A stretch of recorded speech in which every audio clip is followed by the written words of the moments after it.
bonjour à tous, bienvenue dans le salon de Brigitte à Los TV. Pour une nouvelle émission, on va parler un petit peu de droit, un petit peu de frais bancaires. Qui n'a pas eu des soucis une fois avec ses frais bancaires? Alors à découvert, on paye des agios. En principe, il y a un plafond. Je dis bien en principe.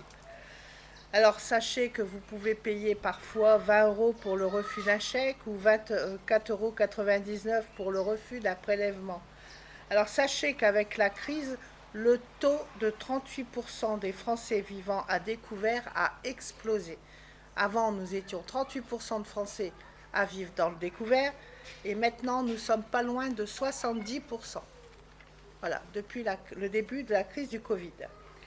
Alors il y a les gens en fragilité économique qui se retrouvent encore plus fragilisés par les frais.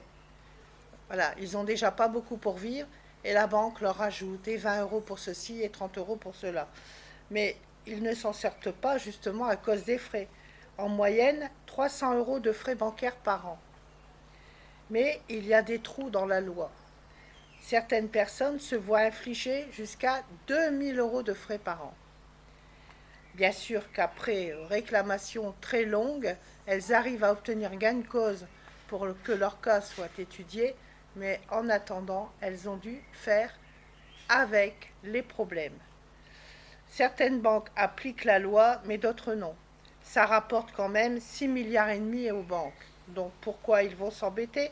Malgré qu'en 2013, une loi a été mise en œuvre qui décrète qu'entre 8 et 80 euros maximum de retrait de frais et entre 4 et 20 euros pour les gens qui ont une offre spécifique, c'est-à-dire les gens fichés Banque de France, les gens en interdit bancaire, ou alors ou qui ont fait des dossiers de surendettement.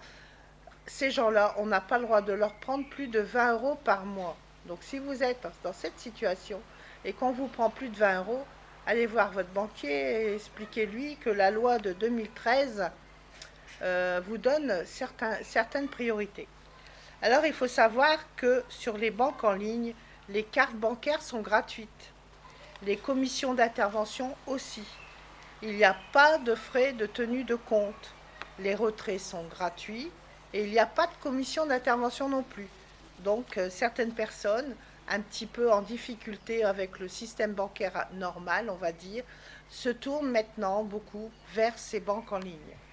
Mais il y a aussi le risque de piratage informatique, donc il faut savoir bien se protéger, faire très attention quand on a une banque en ligne. Attention aux comptes associatifs depuis la loi 1901, car ils ne doivent pas être assimilés à des comptes de société, ce qui est parfois le cas depuis très peu de temps, qui fait exploser les frais liés à la gestion des comptes des associations. Voilà, parce que certaines banques ont pris des associations et elles se sont mises à leur facturer tous les mois des frais comme une société. Alors sachant qu'une association n'est pas une société, puisqu'une association ne vit qu'avec des bénévoles, qu'avec des dons, ou alors des subventions quand elle a la chance d'en avoir, on ne voit pas comment elle pourrait en plus payer les frais bancaires. Donc j'espère que cette petite émission très courte dans votre quotidien et que j'aurai répondu à quelques-unes de vos questions. Voilà, je vous souhaite à tous une bonne continuation et en espérant que pour vous, la crise n'est pas trop dure à vivre et que maintenant on va partir vers des jours meilleurs. Au revoir et à bientôt.